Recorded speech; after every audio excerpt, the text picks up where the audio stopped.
Sweets 10,97,349 cash cab account 70,03,16 రూపాయలు.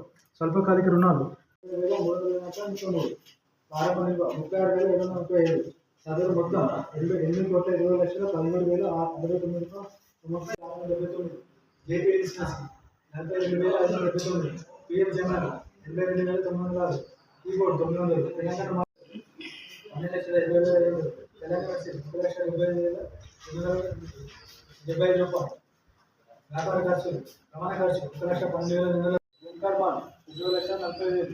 Lakshmi traders 16,50,500. 71,690.97. బ్యాంకులో చెల్లించిన వాటాదారులు 27,500. బ్యాంక్ ఖాతాలు ఎస్బీఐ అకౌంట్ 6,80,000. జరిగిన మహాజన సంఘంలో ఉన్న జరిగిన రైతులందరూ హాజరు కావడం జరిగింది. అసలు ముఖ్యంగా ప్యాడీ గురించి ముందు జాగ్రత్త చర్యలు తీసుకోవడం జరిగింది. ముందు వచ్చేటగా వాటి యొక్క మొత్తం అరేంజ్మెంట్స్, వాటి యొక్క కండిషన్ మొత్తం చెక్ చేసుకోవడం జరిగింది.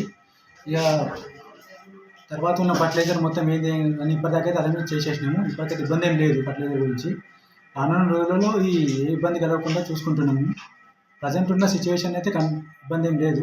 ప్యాడీ ప్రొక్యూర్మెంట్ గురించి మొత్తం వీలైన డేటా సేకరించి గన్నీ బ్యాగ్స్ని అన్ని అరేంజ్మెంట్స్ను టోటల్గా ముందు చర్యలు తీసుకుంటున్నాం.